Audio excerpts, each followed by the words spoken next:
Bienvenidos a un nuevo vídeo de técnica. Esta vez vamos a hacer el 3/4 Hagala delante-detrás. Os recomiendo que busquéis por favor primero los vídeos del Hagala para saber de lo que estamos hablando. Y el Hagala sería este, es un shimi, que sería este movimiento. 1, 2, y 1, 2, y 1, 2, y 1, 2, y 1, 2, y 1, 2, y 1. Sería este shimi. Muy bonito, muy jugoso. Ahí. La versión adelante-atrás sería delante, detrás, detrás, delante, delante, detrás, detrás, delante, y 1, 2, y 1, 2, y 1, 2, y 1, 2, y 1, 2. Esos vídeos los tenéis en el canal, en la lista de técnica. Intentaré dejárosla en la cajita de comentarios. Muy bien, lo que vamos a hacer ahora es una versión de este shimi, 3/4, pero con una contracción. Entonces, básicamente lo que voy a hacer es para atrás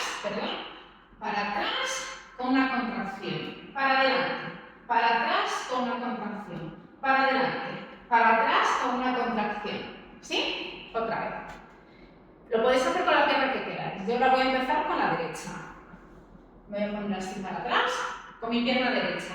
Atrás, contrario, derecha, izquierda, adelante.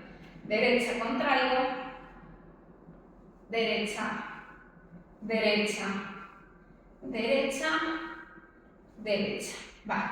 Importante, lo que tenemos que tener muy claro con este es hacer todos los movimientos. Por lo tanto, 1, 2 y 1, 2 y. ¿Sí? Voy hacia adelante. 1, 2, relajo. 1, 2, contraigo.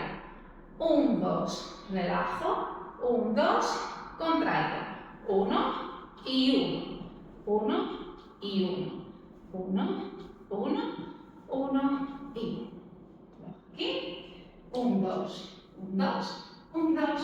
1, 2, 1, 2, 1, 2, 1, 2, 1, 2. Luego aquí, 1, 1, 1, 1, 1, 1, 1, 1. Ahí está. Esta versión se puede hacer solo para atrás, ¿sí? Solo para atrás. 1, 2, 3. 1, 2, 3. 1, 2, 3. 1, 2, 3. 1, 2, 3, 1, 2, 3, y con esto hacemos rotación. 1, 2, 3, 1, 2, 3, 1, 2, 3, 1, 2, 3, 1, 2, 3, 1, 2, 3, 1, 2, 3 y 1, 2, 3. Son mismos movimientos que cambiados parecen movimientos totalmente diferentes. Así que practicar. No olvidéis regalarme un like si os ha gustado el vídeo y una suscripción para que podáis tener todas las novedades que voy subiendo al canal. Muchas gracias, hasta la próxima.